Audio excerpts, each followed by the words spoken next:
Hello, my name is Alicia. Welcome to Her Focus. Today's topic is turn your pain into purpose. And we as women have experienced pain on different levels from different situations. But I believe that nothing hurts worse or nothing cuts deeper than when you have experienced pain by a loved one or a relative, a family member who has disrespected you. Right?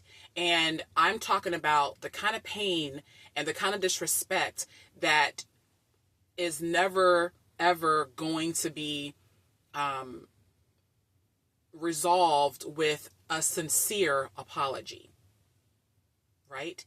A lot of us have probably hurt others in the same way, but we have given an apology. We have tried to make the wrong right. We have tried to give a sincere, humble apology for what we have done to someone else, to another sister. But a lot of times we don't get that reciprocated back. And it happens the most in families, especially blended families, where there is a husband that was married to one woman and he's no longer married to her and he's married to someone else.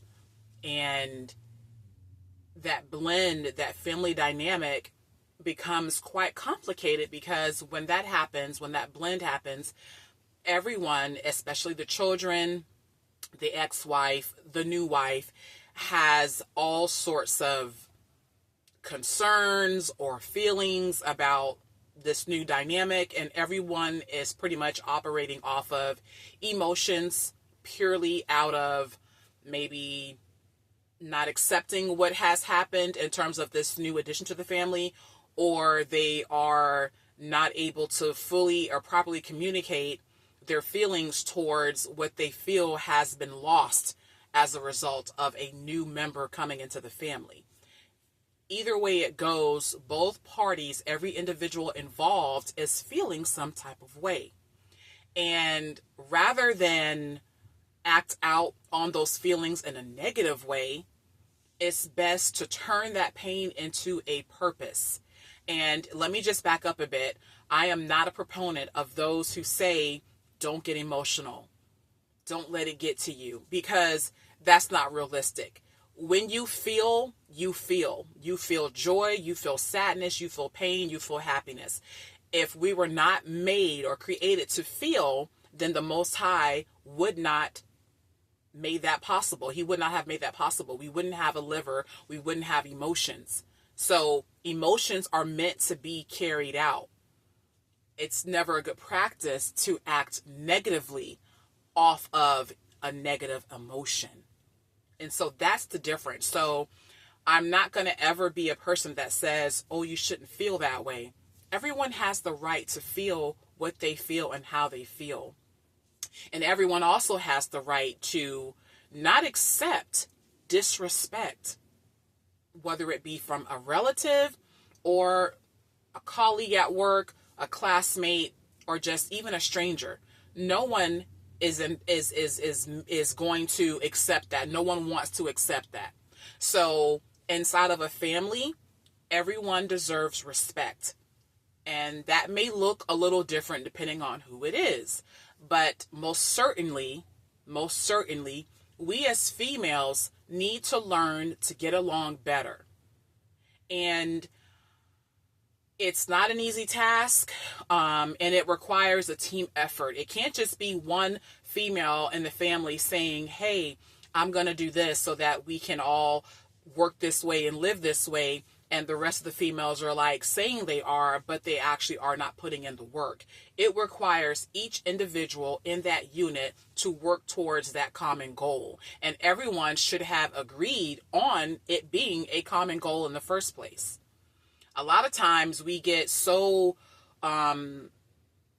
enmeshed in another person's way of life because they are a relative, and we feel that we have to appease that person because of who they are. But if that person is stepping outside of the boundaries of the Most High, meaning his ordinances, then that's a problem. And if that person does not believe in your faith as a Hebrew Israelite sister, there is still a proper way to handle uncomfortable situations with that individual. You are not to disrespect them, and in the same respect, they are not to disrespect you. And this even goes for people, sisters who are in the truth, that may forget that you're in the truth and you disrespect another Israelite sister in the truth. But my focus here is about family members. So just because, I may be in the truth in terms of being aware and practicing out being a Hebrew Israelite, I have many other people in my family, many other women who are not a part of this culture. They choose to live their life differently, both on my husband's side of the family as well as my own family members. So it does often at times present a very uncomfortable situation, depending on family gatherings or even discussions. But I am encouraging you, starting today, when that happens or when the disrespect comes and you feel the pain, you feel the hurt by something that was said or done, turn that pain into purpose, meaning get involved in something positive, whether it is working out and proper gym attire, and hopefully at an all-women's gym if you're going to go to a gym, reading a book, joining a book club, picking up a new hobby. Maybe you like to paint, maybe you like to color, maybe you like to build things. Whatever the case may be, get involved in something positive.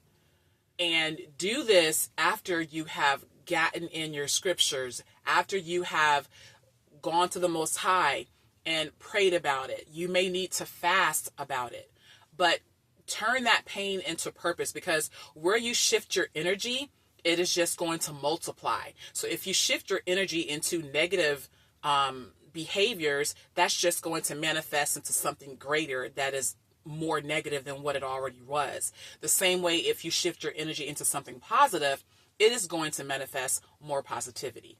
So I just want this to be encouraging words to you, that it's not okay to accept disrespect and that you shouldn't. But at the same time, let's not mirror that behavior. Let's not mirror the disrespect. Let's change the trajectory of that energy and turn it into something purposeful, which is going to be positive. So I hope that this message has reached someone. If it has, please leave a comment, give me a subscription, and a like. Let's converse on this more. Maybe you can share some ways that you deal with hurt, and it can help someone else that's watching this video. Until then, see you soon.